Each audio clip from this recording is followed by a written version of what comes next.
Bonjour tout le monde, ici Pascal Dufresne, passionnée de leadership humaniste. Avant de vous laisser pour une pause estivale, j'avais envie de vous partager un dernier outil. Nous avons parlé d'ancrage et de centration dans une autre vidéo, alors ça fait suite à cela en quelque sorte. Nous sommes sensibles à la météo, elle fait souvent partie de nos conversations, elle guide nos choix d'activités et elle a un impact sur notre humeur. Eh bien, notre météo intérieure aussi est importante. Nous recevons des alertes et prévisions concernant la météo extérieure. Ça serait très utile de pouvoir recevoir de telles alertes pour notre météo intérieure. Est-ce que le temps sera complètement ensoleillé et dégagé? Y aura-t-il du brouillard, un risque d'orage violent? Bien sûr, ça simplifierait notre vie et sûrement celle de nos proches. Nous avons la capacité d'observer notre météo intérieure. Et nous avons plus de maîtrise sur cette dernière que sur la météo extérieure. Comment? En développant notre capacité d'ancrage et de centration et notre capacité à prendre la posture d'observateur bienveillant. Ces émotions que nous avons souvent envie de chasser comme si elles étaient un désagrément, eh bien, elles nous sont bien utiles.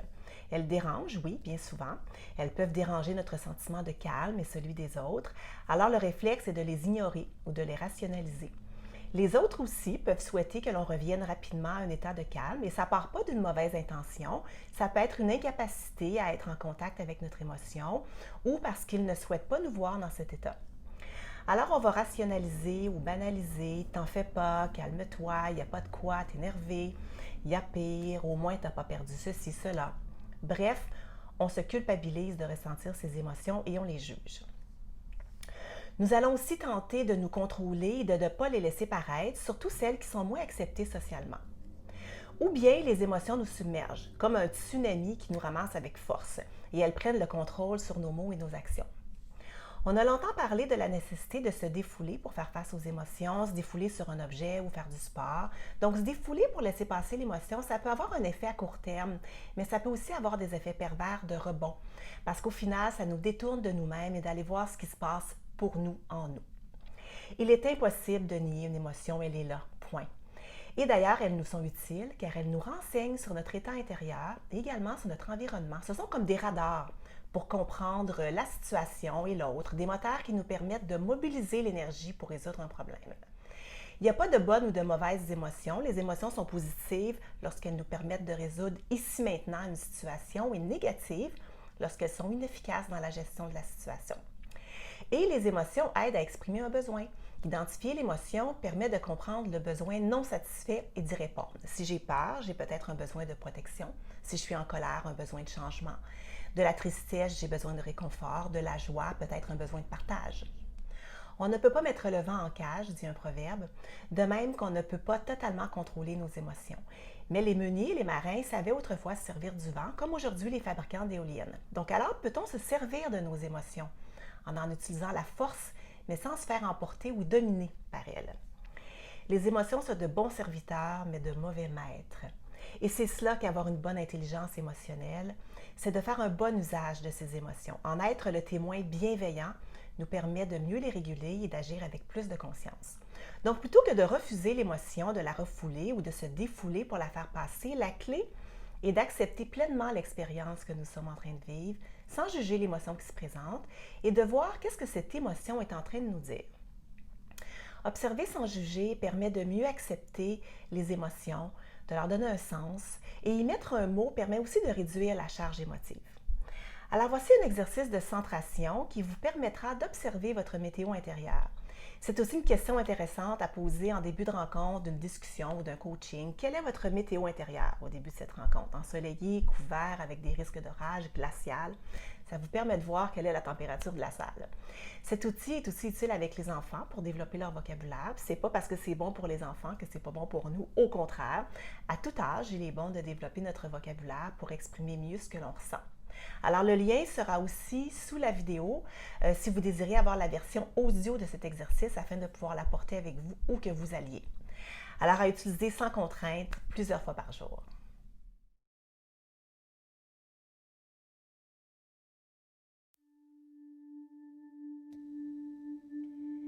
Bienvenue à cette centration météo intérieure. Une rencontre avec vous-même qui vous permettra d'observer en conscience, tel un témoin bienveillant, ce qui est vivant en vous.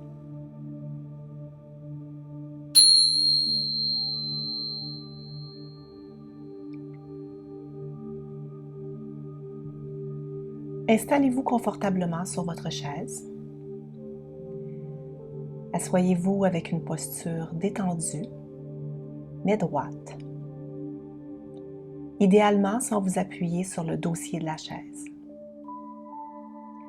Le plus droit possible, digne, sans être rigide. Les pieds à plat sur le sol et en contact avec le sol. Vos épaules détendues.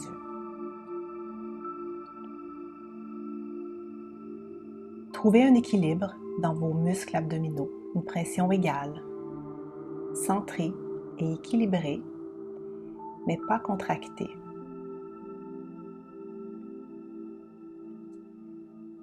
Installez-vous ici, maintenant. Détendez-vous. Peut-être déplacerez-vous le haut du corps légèrement en avant, puis en arrière, pour trouver cet endroit équilibré au milieu, qui est sans stress pour le bas du dos d'être trop en avant et sans tension dans votre abdomen en vous penchant trop vers l'arrière. Trouvez cette posture centrée, équilibrée, naturelle. Et permettez à vos bras et à vos mains de se reposer confortablement sur vos genoux.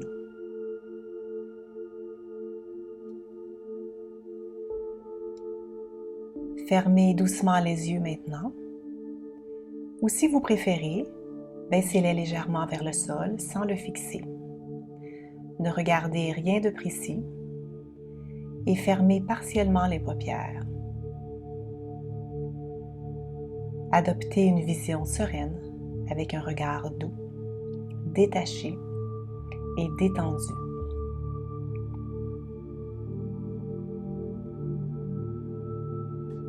Permettez à votre corps de rester immobile maintenant,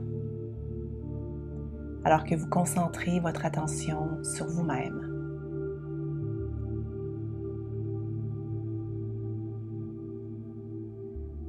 Amenez maintenant votre conscience à votre respiration. Ne tentez pas de contrôler ou de manipuler le souffle de quelque manière que ce soit, mais remarquez votre souffle lorsqu'il pénètre par votre nez et descend jusqu'à votre ventre. Puis, lorsqu'il revient, un souffle après l'autre et le souffle suivant. Devenez conscient de son rythme sans rien changer et ressentez le sentiment de bien-être.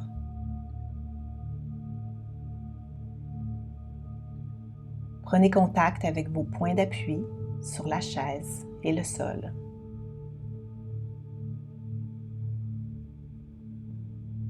Ressentez vos tensions dans les épaules, le cou, le dos et faites les mouvements nécessaires pour que votre corps devienne plus relaxé et plus détendu.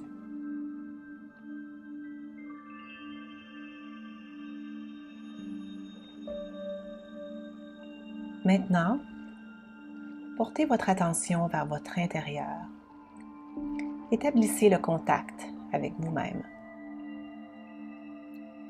Mettez-vous dans une position d'observation de vous-même, sans jugement.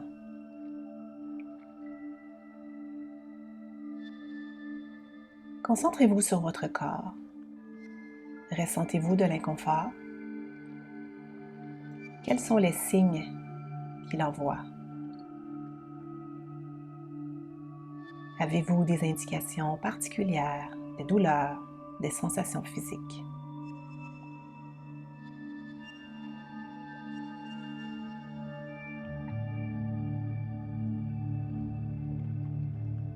Prenez conscience des pensées qui vous habitent, le rythme, l'intensité, la place et l'espace que vous leur donnez en ce moment.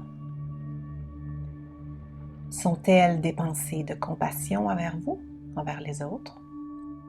Ou sont-elles critiques? Ne jugez pas, il vous suffit d'observer.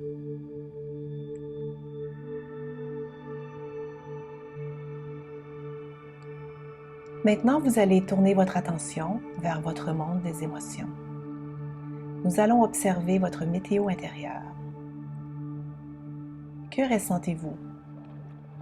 Quelles émotions vous habitent?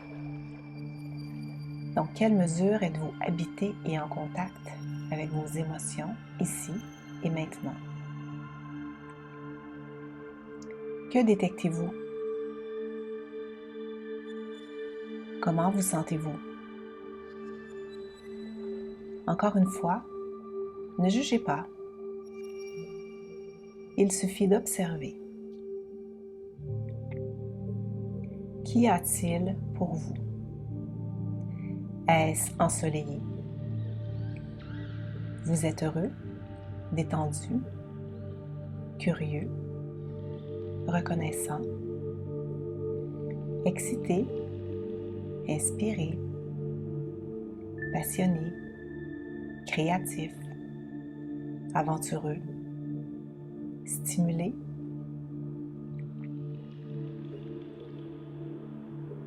Est-ce que le temps est doux? Vous êtes attendri, chaleureux, ému, sensible, comblé ou détendu? Est-ce que le temps est à l'orage? Vous êtes irrité, pessimiste, stressé, anxieux? Est-ce que le temps est lourd et pluvieux? Vous êtes triste, déçu, seul, amer, incompris, fatigué, vidé, épuisé ou vulnérable? Est-ce que le temps est frais? Vous êtes incertain, intimidé, craintif ou inquiet?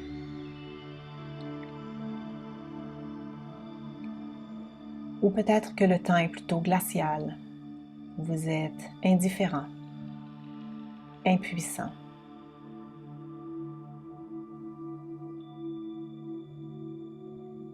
Est-ce couvert avec des risques d'orage? Vous êtes blessé, confus, déchiré, incertain, inconfortable, mal à l'aise, perdu? Ou est-ce venteux? Vous êtes agacé, agité ou contrarié?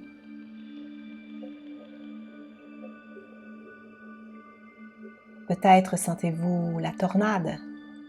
Vous êtes explosif, incontrôlable, imprévisible, excessif, tourmenté, en colère, frustré, impatient.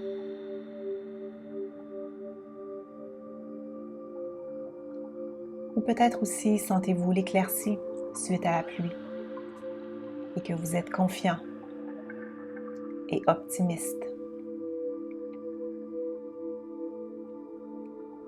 Encore une fois, ne jugez pas. Il suffit simplement de constater et de prendre maintenant conscience de votre tableau de bord. Et répétez intérieurement cette phrase, tel un mantra. Je ne suis pas mes pensées. Je ne suis pas mes émotions. Je ne suis pas mon corps physique, mes réalisations ou mes expériences.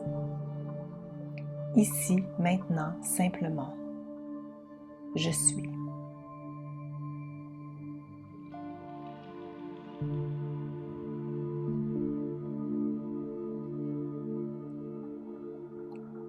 Quel impact cela a-t-il sur vous de prendre conscience de votre météo intérieure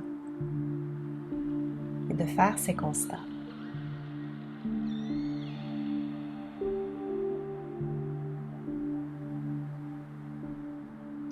Qu'y a-t-il à accepter?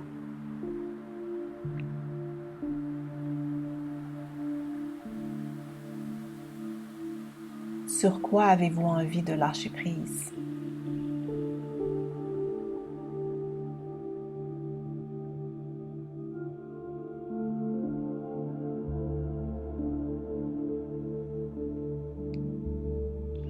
Et tout doucement, revenez à votre respiration.